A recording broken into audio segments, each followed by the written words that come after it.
Hi and welcome to this video.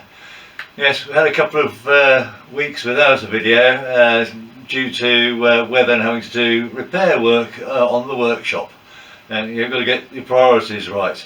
So in this video though, I've started to make headway into the aileron control system from the aircraft out into the wings. So hopefully you'll join me. These are the other ends of the aileron push rods, or they'll be the rod ends. I had the ends here milled at work on the grounds. I haven't got access currently to a working mill, so yes, that cost me a bit of money having those milled to the right size, but I think it's really worthwhile having precision. I could have done it with a hacksaw and file, but it would have been rather monotonous, one would say. So there they are, milled in their general format. This I've now got to put into a 4-jaw chuck, face the end, center, put a centering hole in there, and turn to the round, and then I can bore that out to fit onto our lovely push rods. So there we go. I will show you the work on this in stages rather than having time lapse on the lathe or anything like that. I'll just show you this in stages, and you'll see what we're up to. Here's the configuration I've got. I've got a dial test indicator, and I can just rotate the components in the chuck and get a reading. And as long as I've got the reading the same on all 4 corners, I know that it's centered in the 4-jaw chuck, and I can turn it. So I'll just do the rest of the fine tuning on this. At the moment it's not quite perfect, well, it's not far out, but if I go through the sequence you'll sort of see. Well, I've got 18 there, 18 there, 20 and 20, so difference of 2 thousandths of an inch, so it's out by 2 thousandths of an inch. I'll just fine tweak it, just get it so it should be 19 all the way around, and that'll be spot on. But even as it is, that 2 thousandths means it's 1 thou out of centre, so I think that's probably acceptable. Got it all centered, and I've just faced this off to length, so I'm just going to do a center drill now into here and put a dead center into my chuck to hold this while I turn down this square section, which will be painfully slow because it's a great way of knocking out tools cutting on a square. Bored in with a center drill, my dead center mounted in a chuck which is locked so it can't traverse anywhere, and I can now set up the tool head so I can cut along here to reduce the diameter down to that I require. There will be flats on the faces here, the same width as the tongue on the end of that, because I don't want to have a sharp corner at the start of the tongue. Well, there's the basic finish, taking off the corners. You can sort of see the flat there. That flat is at that same width as the tongue. I've just got a few tooling marks to take off. I'm going to taper this end down slightly so it's fully round, just to make, I think, so to help reduce the chance of it catching on things and to save it having a hard corner there. And I'll just dress everything else up with a bit of Scotch-Brite on there, ready to go. So there's the tooling cleaned up, and the end just chamfered slightly in radius to make a sort of nice sort of end on there. Well, there's the first one, bored out, and really now for bluing to do the next sort of stage. So there's a sort of before and after.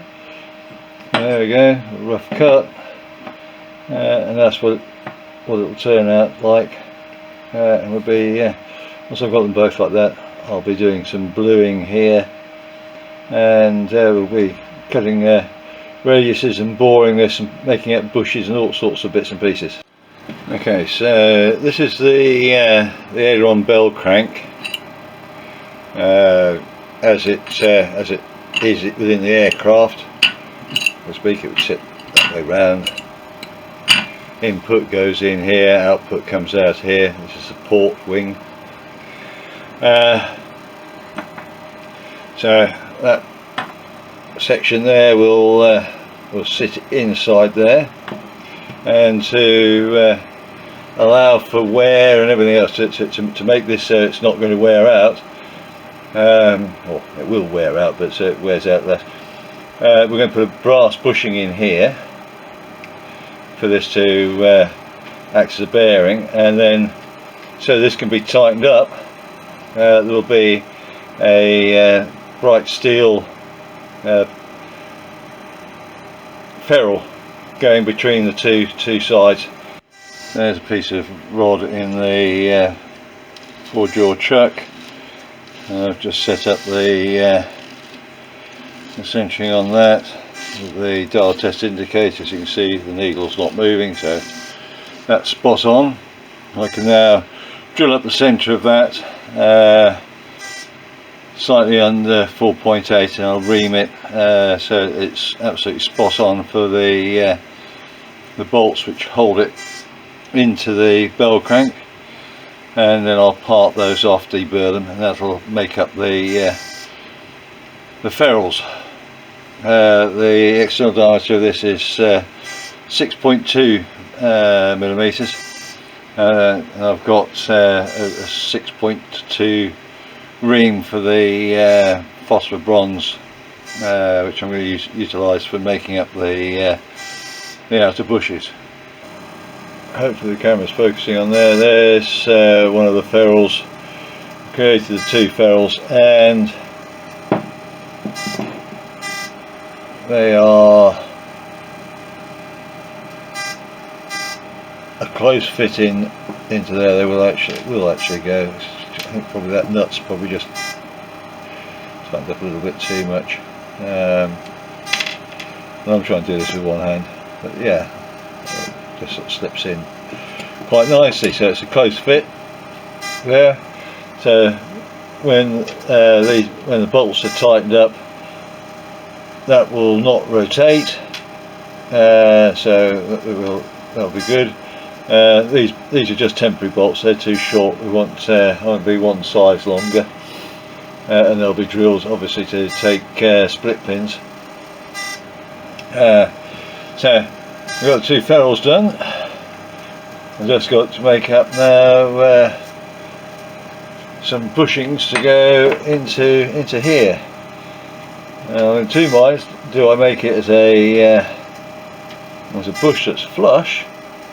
That would be the easiest way of doing it, and then I can put a washer on each side, which will be a pain to do in the aircraft, try and slip a washer in, or do I make them top hat bushings?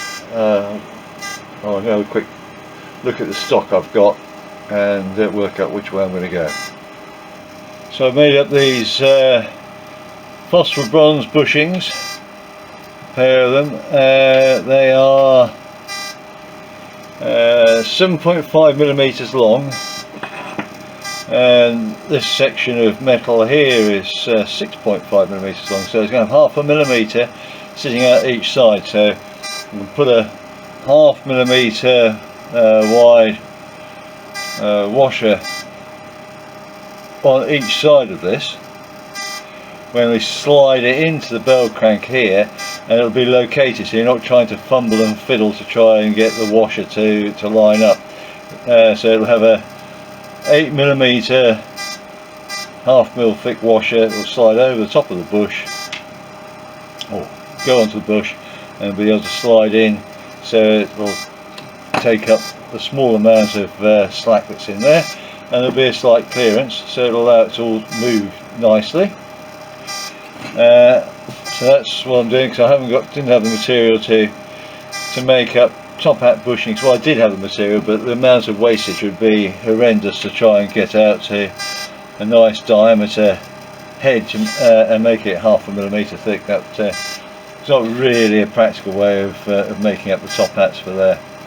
So now I'm going to be marking these up and drilling them, and then reaming them to 7.9mm. There's a slight taper on here, and I'll press those in the vise, the bushings into the vise, so they won't rotate in the aluminium.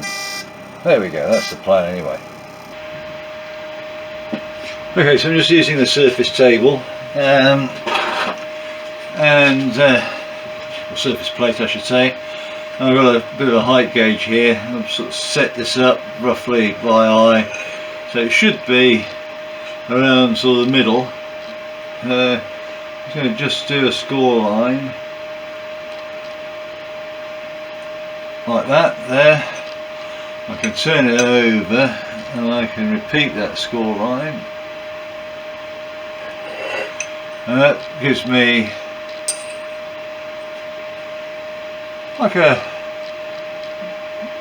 very slight tram track there, very close together, so I'm quite happy with that. Then just get a block,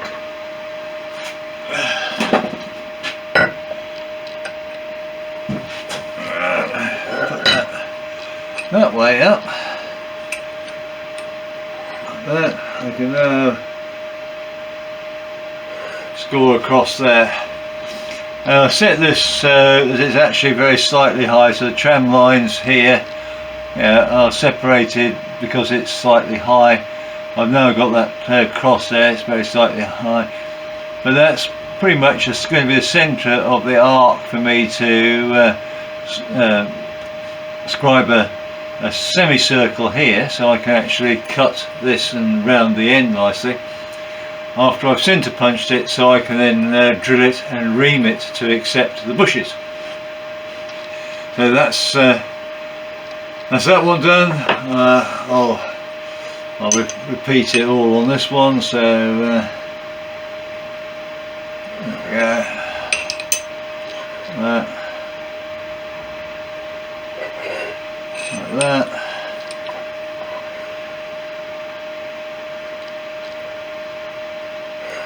Yeah. And I will use my optical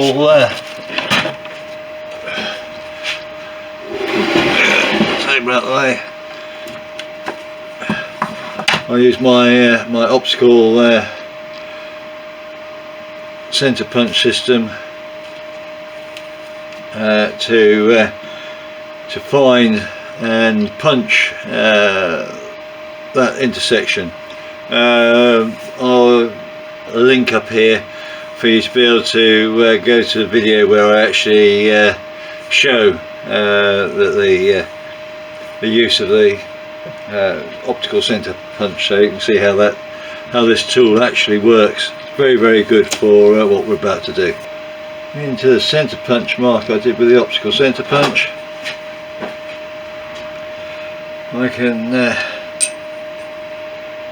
just adjusted it there.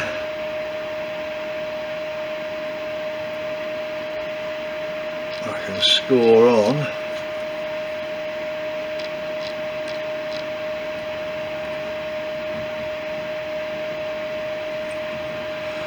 A semicircle.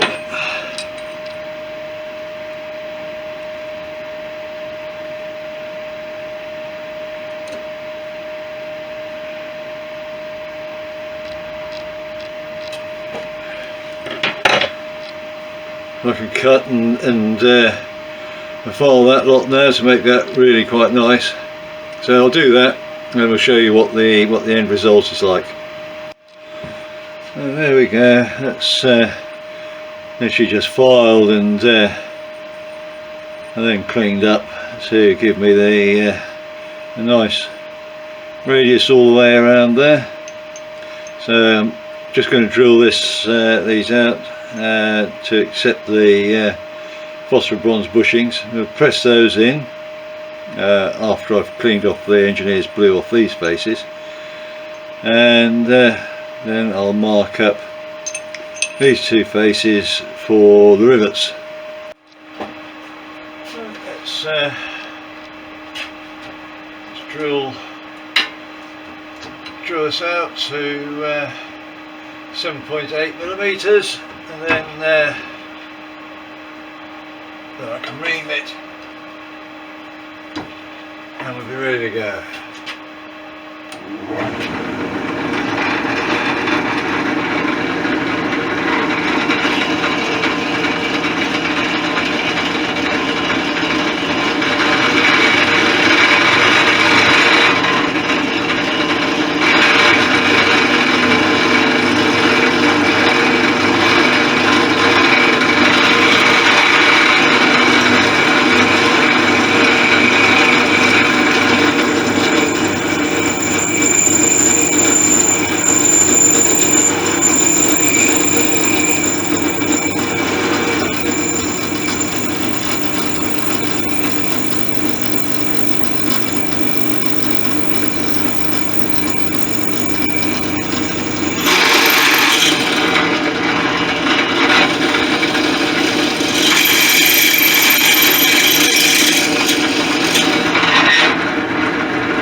One hole drilled. I'll ream that now and then get the bushes fitted. I'll show you what that's like with the bush fitted. Right, so what I've just done is I've just marked the centre line on here, literally round, turn it upside down, do it so I've got tram lines. One is marked up from the start of the taper up here, 6 millimeters and 8 millimeters, and on the other side it's 12 and 24, all ready now to be optically centre punched and drilled to 3 millimeters. So I can assemble this together. I'll need to warm this slightly. I'm going to put some fresh batch of T88. I've got some small quantity of T88 that's brand spanking new. I'm going to put that inside here. This will be all degreased. The end of the tube will be roughened up slightly where it goes in. This will slide together, and then these will be, as I said, this has to be warmed to get it actually fit over the tube. It's that close to tolerance, just to make sure we've got some good clearance. I'll make sure it's fully seated, and then I can drill these out to 1/8 right the way through into the tube, and I'll use 1/8 monometal blind rivets, or tucker pop style rivets, prop rivets as they're generally termed, and we'll see. I'll show you what that all looks like when I've completed it. Right, well, here we go. That's the finished product at the moment. The rivets are through, monometal rivets. This has got T88 inside it, so this is slipped on with T88. Yes, it's a bit heavier than the original design, but I think it'll do the job nicely. I've just got some marks there, some dirt on it, but there we go. And the bushings are in, and they're just slightly proud, so that's great. And then the ferrules will fit nicely into those. They're a close fit, but not too tight. So we've got that sorted out. So that's my end. goes into the bell crank. The original style would be like this. So you'd have the end of the tube, you'd have a piece of tube inside it, sleeved inside, some rivets holding that in, and then a bolt just going straight through there, through the aluminium and into here. There's nothing to stop the bell crank plates really from rotating like this, although this has been designed differently so it doesn't do it now, but there are just two plates separated with a wooden packer at this point here. They had a wooden packer in between, and then the bolt just going through there. I just thought that was going to wear fairly rapidly and allow for that sort of shimmying movement like that between the two plates, because both the input and output are like that. Where with my design setup, we've got an eye end on here which is bolted tight, so that locks everything together. This is bushed through, it's aluminium, and then it's got a phosphor bonds bushing going through there, all interference to tie that together. And then we've got this sort of setup here where it's again bolted through to a ferrule which is locking everything so it can't move. So it shouldn't have any of that shimmy going on at all. I'm not saying the other system's wrong. I just don't think it's got the longevity. Yes, this weighs a bit more. I won't deny it. It does weigh a little bit more. But